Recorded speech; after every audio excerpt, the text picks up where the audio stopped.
Today on Locked On Canadiens, Montreal's comeback falls just short in Game 1, but we are nothing but optimistic on today's episode of Locked On Canadiens.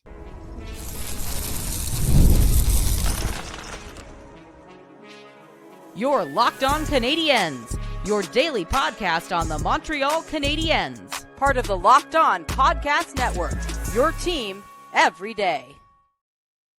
Hello, everyone. Welcome into episode 1293 of Locked On Canadiens Playoff Edition. Thanks so much for tuning in and making us your first listen of the day, and for subscribing wherever you get your podcast. Doing that supports us here at the show and ensures you do not miss an episode. And you're not going to want to miss any of these episodes. These games mean more than ever for the Montreal Canadiens as they enter their first playoff series as a group, falling 1-0 in Game 1. But we have a lot to talk about, and truthfully, a lot to feel great about coming out of that first game against Washington. My name is Ian Boisvert, also known as That Maybe It's Ian. Laura, also known as the actor stick, my friend Laura Saba. Laura, I'm going to give you the floor here. Just let's get some feelings out of the way quickly. How do you feel after Game 1? I feel very proud of the team. I know, like, I'm not Marty, I'm not their mom, but I feel very proud of the way that they behaved. And I have to be honest with you, Ian, all throughout today, I had no nerves. I was very excited. I was looking forward to the game, and I wasn't nervous at all because, as you always point out, the Canadiens are playing with house money, right? Everything is gravy. And I was really hoping that they would look at this playoff series as playoff school, and they would learn lessons from it. And what I saw from the Canadiens was just so impressive. They showed up, and you know, everybody expected the Caps to be very physical, and you watch them plaster the Canadiens all over the boards like they were trying to replace those ads with Canadiens, and the Canadiens weathered that, right? You watch the Capitals dominate in the offensive zone, and then the Canadiens weathered that. You watched some power plays, and the Canadiens weathered that. And I think, you know, the biggest thing is that the Canadiens, it's not that they demonstrated that they wouldn't be pushed around. They demonstrated that it didn't matter if you push them around. And I think that there's a distinction, because this Canadiens team is not as big as that Washington team. And the narratives always go, they have to be bigger, they have to be tougher, they would have won if they were bigger.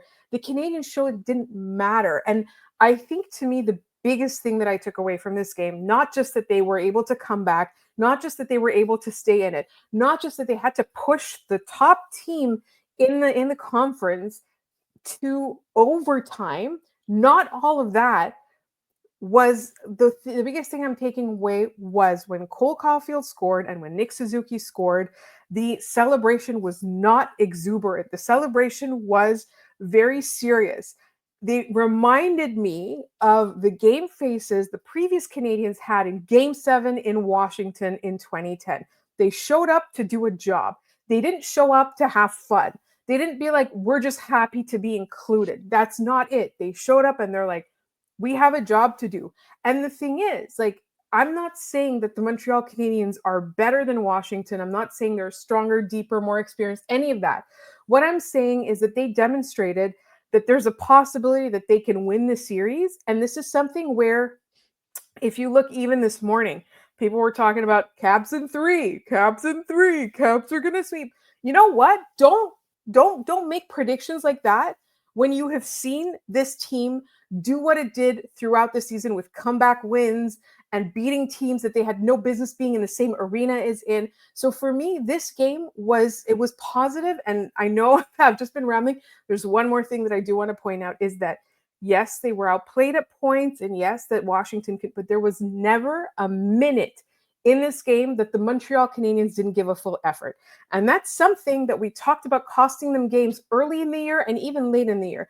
And so now they've shown up showing and displaying an experience and a maturity that they don't have. Like, they don't have anything to like have that experience, and they're still showing that readiness. And that, to me, is the most positive thing. Like, if I'm Marty, I'm encouraging them. I'm telling them I'm proud. Yes, there were some things that happened at the very end when Ovechkin scored that overtime winner that you don't ever want to happen again.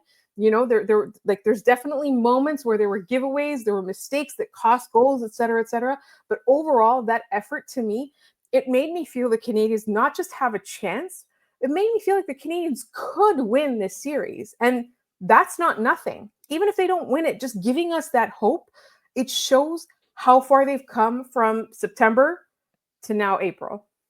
Yep. No, I can look. I mean, I think those feelings fully encapsulate the experience of watching this game on Monday night. I think we have to give a massive shout out to Sam Montembeault, who this game could have been over 7 minutes in. It could have been done. Montreal just their goal was truly to just weather the storm in the first couple of minutes, and the only way they were able to do that is because Sam Montembeault was spectacular.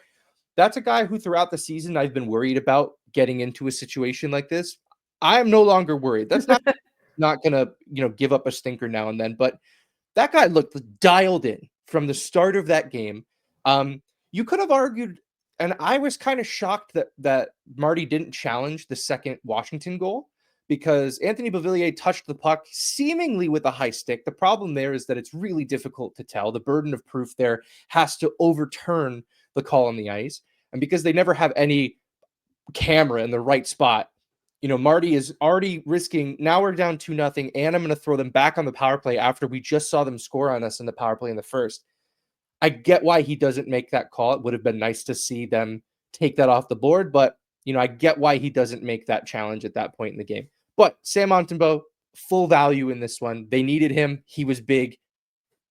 I don't think Montreal loses this series on goaltending, which is good, right? Because that is a position that they can lean on as a strength going into the rest of the series. And we can look at Sam Montembeault really the last couple weeks of the season. He was locked in and dialed in. Dobish was as well. I think those guys understood the assignment going into the season, or going, deep into the season. They really wanted to be here. Yeah, everybody wants to be here. I think that's what's driving this is, we now know that this is David Savard's swan song. I think they want to play for him. I think they love playing for each other.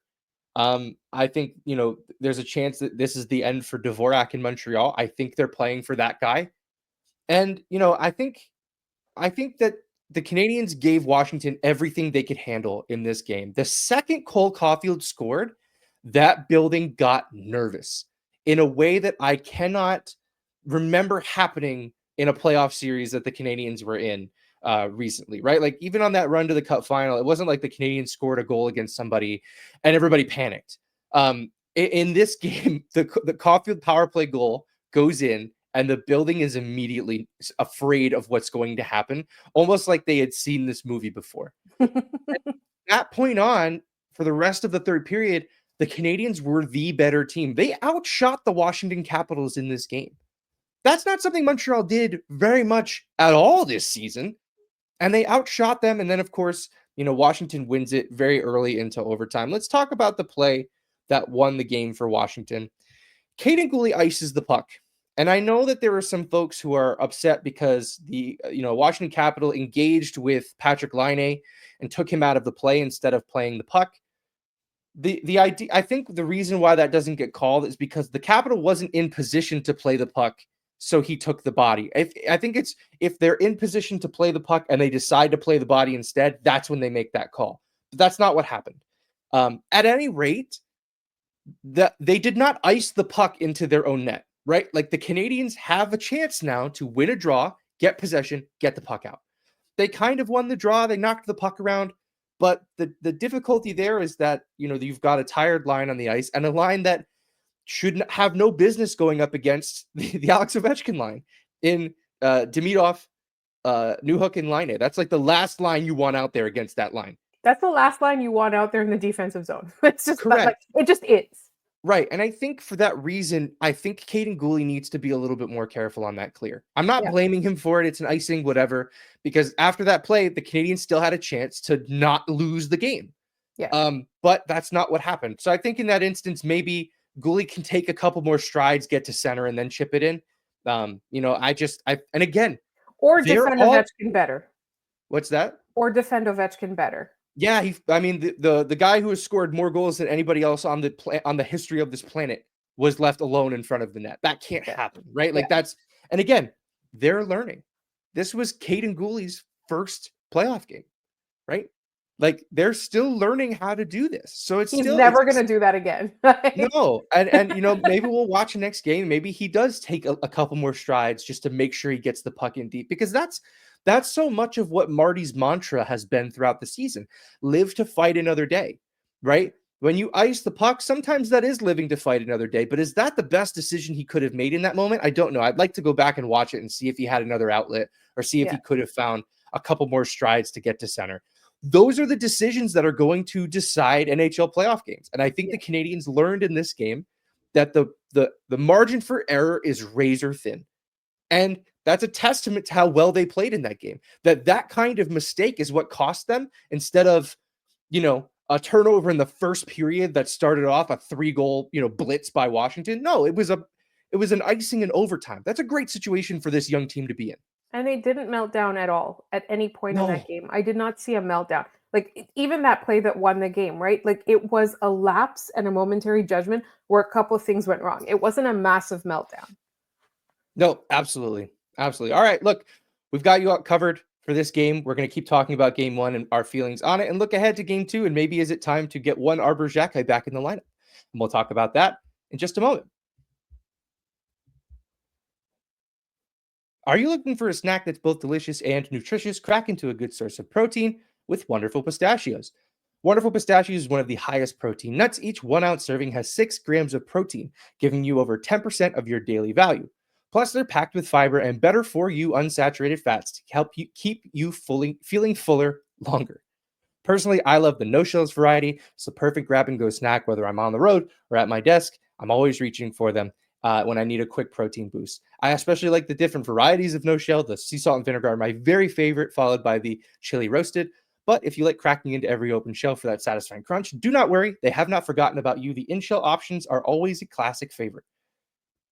Get snacking and get cracking with the snack that packs a protein punch. Visit wonderfulpistachios.com to learn more. This episode is also brought to you by Game Time. The Stanley Cup playoffs are here. I don't know if you guys know that or not, but they are here. And if you've never been to a live NHL playoff game, it's really unlike anything else. I got to go to one a few years ago, and it is nuts. The intensity, the speed, the energy in the building, it's all next level. And thanks to Game Time, getting in the door is easier and more affordable than ever. Game Time is the fastest way to grab playoff tickets, even for those must-see matchups. Prices actually drop as puck drop gets closer, and with last-minute deals, you can save up to 60%. Here's why I love Game Time. The last-minute deals, you can save up to 60% off by buying last minute for sports, concerts, comedy, theater. If you can buy a ticket for it, Game Time probably has something for it. Their all-in pricing shows you the total cost up front. There's no surprise fees at checkout. The app even shows you a panoramic seat view, so you know exactly what you're getting before you buy.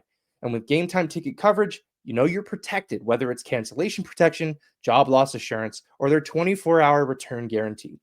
Take the guesswork out of buying tickets with Game Time. Download the Game Time app, create an account, and use code LOCKEDON NHL for $20 off your first purchase. Terms apply. Again, that code LOCKEDON NHL for $20 off. Download the Game Time app today. Last minute tickets, lowest price, guaranteed.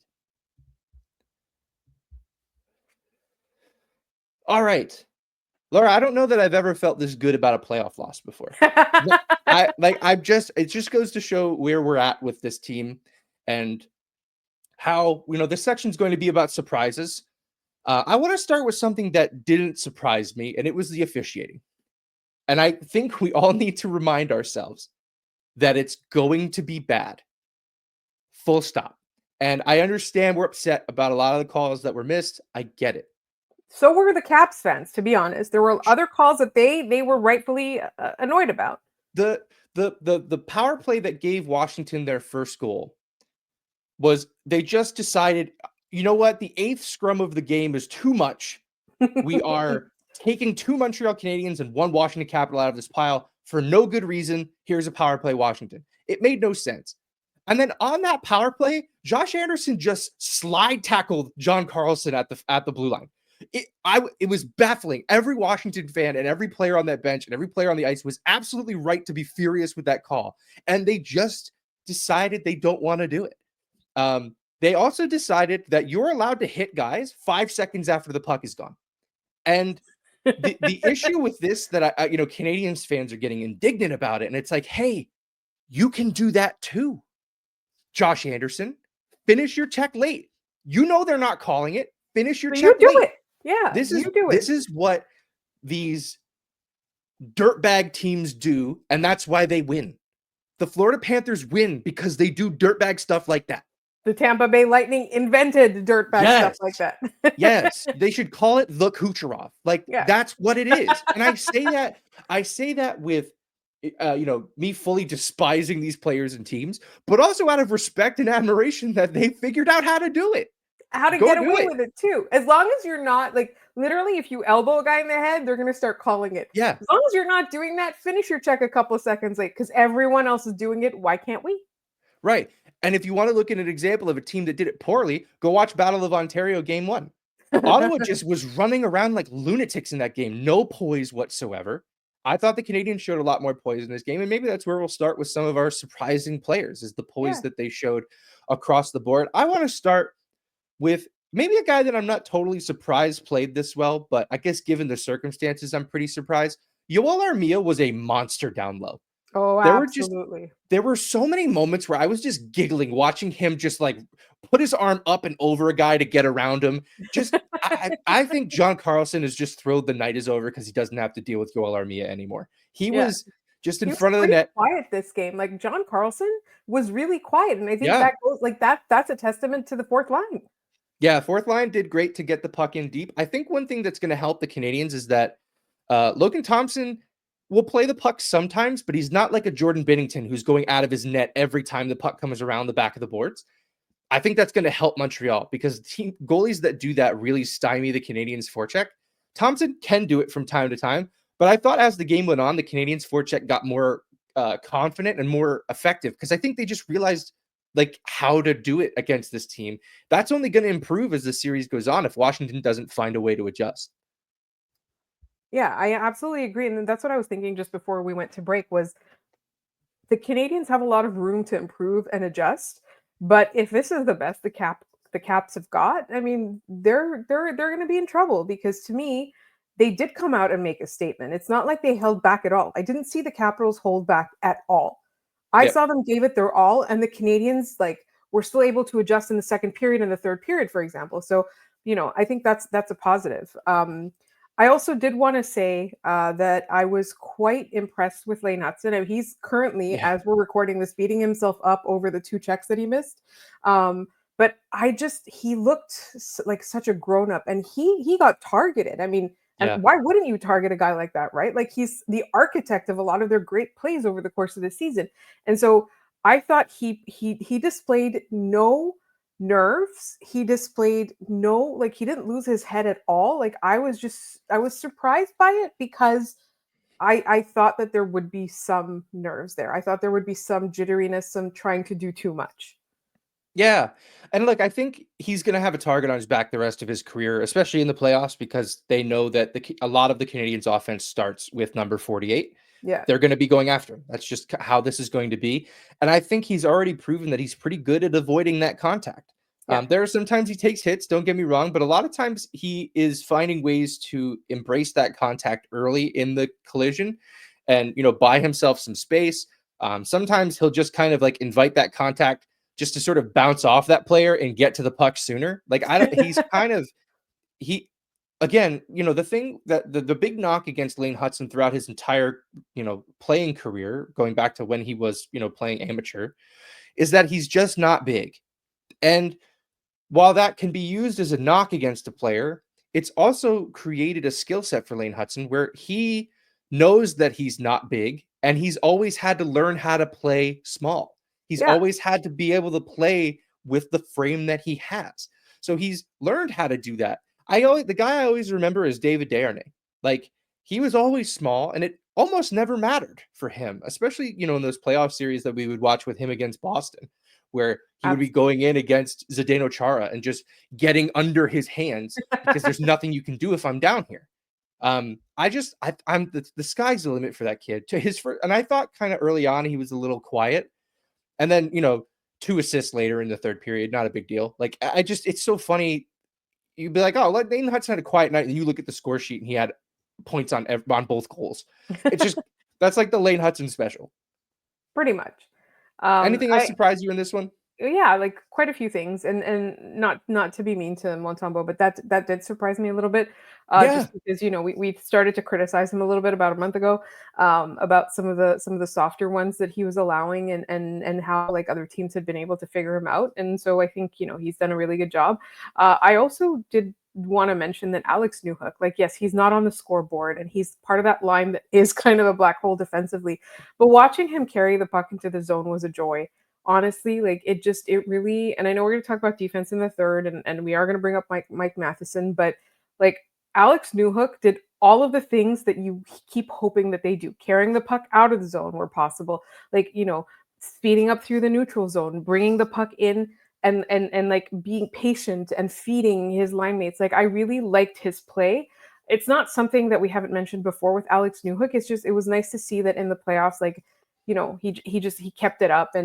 And for me, like I think Patrick Laine was playing quite inspired. His skating is still, you can tell he's still injured, but his skating was more explosive than I saw all Yeah. season, right? He's like whatever he's doing, he knows he's here not for a long time. He wants to be here for a good time. So I was really impressed with that. And I think overall that was it. And once again, I feel very, very positive. And I know we're going to talk about defense and how it can be better. And I know, so I'll leave my Mike Matheson thoughts until the third. Yeah, let's break out the mic meter for our third segment here. But Laura's right. When we come back, we'll talk about the defense and maybe whether or not it's time to get one Arber Xhekaj back into the lineup. Let's get into that in just a minute. The NBA and NHL playoffs are here, and FanDuel is giving new customers an incredible way to get in on the action. Right now, when you join FanDuel and place your first $5 bet, you'll get $250 in bonus bets if that bet wins. The FanDuel app is simple to use, and when you win, you get paid instantly. No more waiting around. I love how FanDuel makes it so easy, whether it's picking my favorite team or diving into player props. From three-pointers to steals to assists, FanDuel has so many ways you can bet on your favorite team. Don't forget the NHL, though. You can follow your favorite player with props like anytime goal scorer. Plus, after the game starts, you can even combine live prop bets into a same-game parlay for a chance to win big. Don't miss out. Head to FanDuel.com to claim your $250 in bonus bets if your first $5 bet wins. All right, Laura, Yes. it seems like every game, win or lose, one of the storylines afterwards is Arber Xhekaj needs to get into the lineup. And in episodes in recent memory, I've kind of squashed those ideas because I just don't think that he is the savior that a lot of fans think he will be. However, after watching game one, I don't know that he will be a savior in this series, but if there is a series that is tailor-made for a guy like Arber Xhekaj, it's probably this one. Is it not? Yes. So I do want to address one thing because, like we said, this comes up all the time. And we always get people saying, what does Marty have against Arber Xhekaj? Marty doesn't have anything against Arber Xhekaj. Marty just really loves David Savard. He adores David Savard like the rest of this team does. He's like, my friends were over, we were talking about how, like, Brendan Gallagher is like the granddad of this team, and David Savard is the great granddad of this team, right? Yeah. Very revered, very respected. Marty's not going to pull him out of the lineup unless he really, really has to. So what is left is there needs to be another defenseman that doesn't show more than what you're expecting from Arber Xhekaj, right? And so you could argue that in tonight's game, Jaden Struble wasn't particularly special. And in that scenario, yes, you could experiment with putting Arber Xhekaj in the lineup because, again, Marty doesn't have anything against him. There's no beef. There's no No. nothing. Marty just needs to win every game.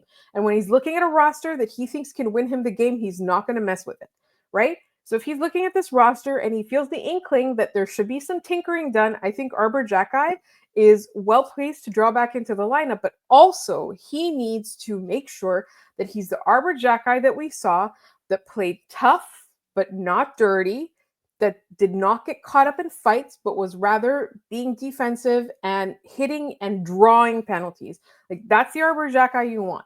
That's the conversation you have with him before you allow him into the lineup. That's the conversation you have, and you give him a very narrow rope, because you don't want to end up with a situation where Arber Xhekaj plays for 2 minutes, takes an ill-advised penalty, there's some sort of headshot or discipline or something like that, and they get stapled to the bench for like the other 58 minutes, and then now Marty has a short bench to play with.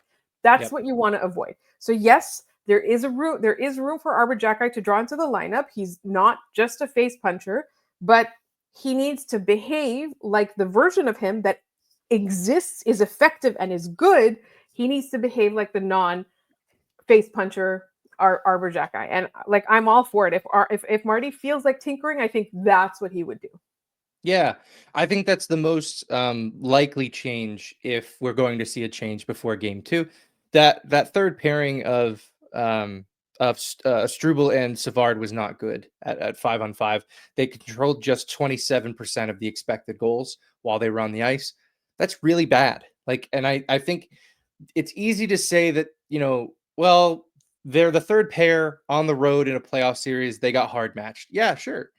But they have to be better. Like, that's not just because that happened doesn't mean we're just saying, oh, well, that's okay. Then they can just get caved in every night. You're bang on about the worry with Arber Xhekaj, because watching this game in the first period, Brendan Gallagher is in a cross-checking battle with, I think it was Alexiev for Washington. And, they're cross-checking each other. I think Gallagher gave him the first one for what it's worth. And Alexiev gets him right in the mouth. And Gallagher goes down and there's no penalty. But my very first thought was, if Arber Xhekaj was on the ice, we're probably shorthanded right now, because he probably jumps in and does something stupid. And we already know that the eyes are on Xhekaj. We know this. Like, I mentioned this a long time ago on this show, how whenever there's any kind of scuffle after the play and, Arber Xhekaj's on the ice, even if Arber Xhekaj is not the main character in that scuffle, there's 2 referees restraining him for no reason, right? Like, there could be 2 other guys fully punching each other, and 2 guys are like, don't worry, we got 72. He's not going anywhere. So, like, the challenge for Arber Xhekaj in getting him into the lineup is he has to not be a sideshow. He has to be, a guy who can play about 12 to 14 minutes. That's what they're going to ask of him. That's what they got out of Jaden Struble in this game, about 14, a little less than 12 for David Savard. And he needs to be absolutely perfect. No margin for error. No margin for error, but we also saw this in the Chicago game. Remember Kaiden Guhle blew up somebody on Chicago? It was interference. It was an but poorly timed hit, time and place, and it gave Chicago life. Arber Xhekaj needs to be able to play that physical edge without it giving the Washington Capitals life, right? I think a lot of people are looking at Tom Wilson and saying, well, we can't let that guy start running around. The challenge with that is that Tom Wilson was a 30-goal scorer this year. He didn't run around. I don't think the Washington Capitals want him to run around. I think they want him on the ice and playing. So if you were to get a guy like Arber Xhekaj into the lineup, and it draws the ire of Tom Wilson, that might help you. I don't know where I find myself on this argument. I'm sure over the next day or so I'll form a really stronger opinion on what's going on. But as of right now, I could see them putting him in the lineup and I'd kind of be okay with it. And then you just have to hope and pray that he plays the smart Arber Xhekaj type game that we want to see, and not the getting tossed out of 3 preseason games Arber Xhekaj that we saw back in September and early October. I like to call it the Belleville Senators version of Arber Xhekaj. Yeah, no, exactly. If Arber Xhekaj was a Belleville Senator, that's exactly what he would be like. Exactly. So I think we're in agreement. And I really just want to talk about Mike Matheson real quick. I thought for the first half of the game, people were just complaining about everything he did. And I was like, it's fine. He's fine. He's not. And then the second half of the game happened. And honestly, like, somebody responded to me that he was a -5. Like, where would we put Mike Matheson on the Mike Matheson meter tonight? Between Tragic Mike and Magic Mike? It's probably like a 2. So leaning more tragic, but he wasn't like, I don't know. I didn't think he was abysmal. I think his decision making is just bad right now. I think that's what's crushing his ability to play. He almost scored late in the third. This meter would have broken. It would have been 9 million, like the most magic there ever has been, Mike. Like, But that's, again, we talk about the margins for error and victory in games like this. That's what we're talking about, is the decision making. It's just not there for him. It hasn't been for a while. I don't know what's going on. But yeah, I think it's worth pointing out. Yeah, he had an all over the place game, but he didn't hand the puck to the opponent who immediately scored. No, he wasn't the reason they lost this game. I know a lot of people like to pretend that he always is, but that's not the case. Look, I mentioned this on the short that went out beforehand, and if you watch Locked On NHL Game Night, it will air there as well, I would imagine. The Canadiens' goal going into Washington was not to win both games. It would have been nice. The goal is a split. The goal is a split because then you head back to the Bell Center in a best of 5 where you have home ice advantage, and it's a brand new series. And the Canadiens, I think, are very well on their way to getting that split. That goal is alive. That goal is so alive. And we started the show with it. We talked about it throughout. I'm very optimistic about where this team is headed in this series. I wanted them to show us something in this series that not only let us believe in the current team that we're watching right now, but in the iterations of this team we haven't seen yet, right? The core players are the ones who were getting it done in this game. Caufield, Suzuki, Hudson. I mean, Line added an assist. Like, those guys are getting it done. We need some other guys to step up. And I'm so excited that we get to watch this team more. I'm so excited that they're going into game 2. Honestly, they should be feeling pretty good about themselves. No? And I hope they do. Like, they did look very dejected at the end of the game, but I think it's because they believe that they could win it, which I think they need to ride that feeling and not the feeling of disappointment. They need to remember that they believe that they could win it, and that was for a reason, right? Yeah, absolutely. I think as long as they believe, I'm going to believe, and we'll leave it at that.